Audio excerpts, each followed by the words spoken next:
Hey guys, what's up? It's me, Hero of Hyrule.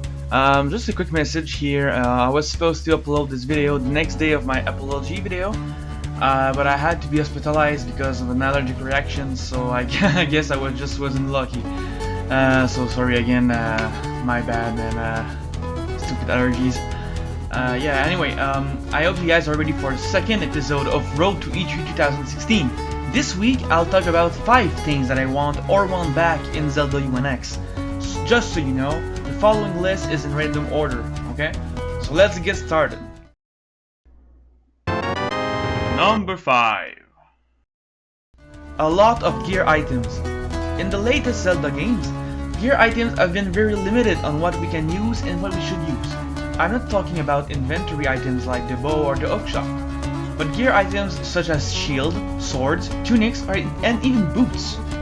In Ocarina of Time, Twilight Princess, and mostly in Skyward Sword, you could switch between those items on the go and customize your look and gear at any time. Of course, there were specific points in the game when you need a specific item to continue, like the mirror shield for example, or the iron boots. But having the choice of customization could allow the player to use his own playstyle and techniques. I personally always loved wearing my whole gear at the end of a Zelda game and go back to the first dungeon for fun, or try to beat the final boss with the starting gear, which I couldn't do in the Wind Waker.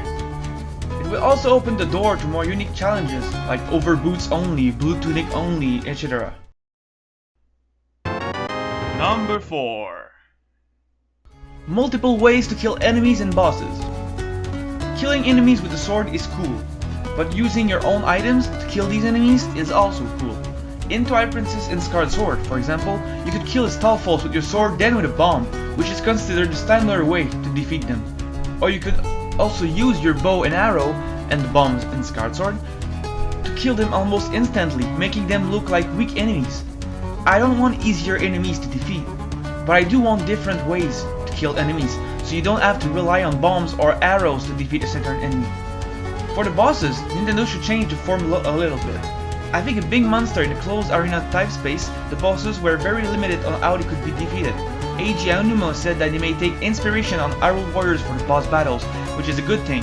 Having a big boss fight in the middle of Hyrule Field is a lot more epic than fighting a spider in an empty room. There is a lot of great bosses in Zelda games, but some of them are not that great. Having a big red eye as the boss weakness is maybe not the most original way to design a boss.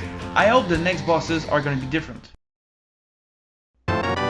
Number 3.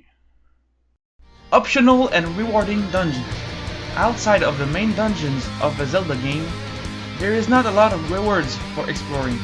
Outside of rupees, the most rewarding dungeons give the player a piece of art. I like having to explore for a piece of art, yes, but why not have some optional items?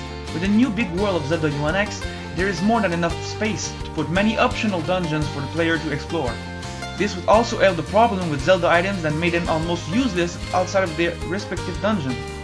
I like the feeling of finding an item in a dungeon after a great mini-boss fight, but a dungeon's puzzle shouldn't always rely on the dungeon item specifically.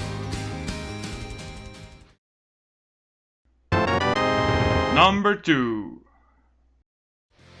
Many awesome side quests. Besides Majora's Mask, the side quests in Zelda games are mostly done in a couple of minutes and are rewarded with arts, rupees, and rarely an item. That's excluding the famous trade sequences quest in some Zelda games and the collectibles quest. In a big world like Zelda UNX, we should have the possibility to do side quests that are longer than just go take something and bring it to someone. In Majora's Mask, the side quests were rewarding and sometimes even challenging. We're probably not gonna get a time limit in Zelda UNX, but there could still be a way that time could affect the side quest, making sure we meet someone at the right time, witnessing an event that only happens at night, etc. Why not put the optional dungeons with these side quests? Maybe a little girl has been lost, and we can find her in a cave or a dungeon. I only hope that these side quest caves are gonna be designed as a dungeon, and not a simple cave of ordeals type of deal. Why not add some mini-bosses and bosses? Some people like fighting their favorite bosses more than once. Well, that's my next idea. Number 1. Boss battles. Completing a Zelda game meant that you fought all bosses in the game, well, unless you use glitches, but The only way to fight the bosses, who are one of the main part of what makes a good Zelda game, is to save your game before the boss on a new file so you can fight this boss over and over again. Thing is, you can only use 3 game files, and you're probably not the only one who plays the game, so which means you won't be able to fight all the bosses over and over again. It can become tedious to always have to restart a new game just to fight a single boss one time. With a possibility of optional dungeons and caves, you could even have optional bosses who are completely different from the main bosses of the game, in terms of design or the battle itself. It would be awesome to have the possibility to fight the bosses in the boss mode, like in Ocarina of Time 3D, where we could record our time and beat our high score, or even like in Skyward Sword, where we could get items and bonuses from beating the bosses. Why not add a dungeon time trial? We could try to beat a dungeon as fast as we can. These elements will make the game more enjoyable and replayable. So, what are your guys' hopes for the new Zelda game? What are your fears? What would you like to see in the game? New stuff? Returning items? New bosses? Classic bosses? Tell me in the comments below. This was Hero of Hyrule. Don't forget to like and subscribe, and I'll see you guys next week.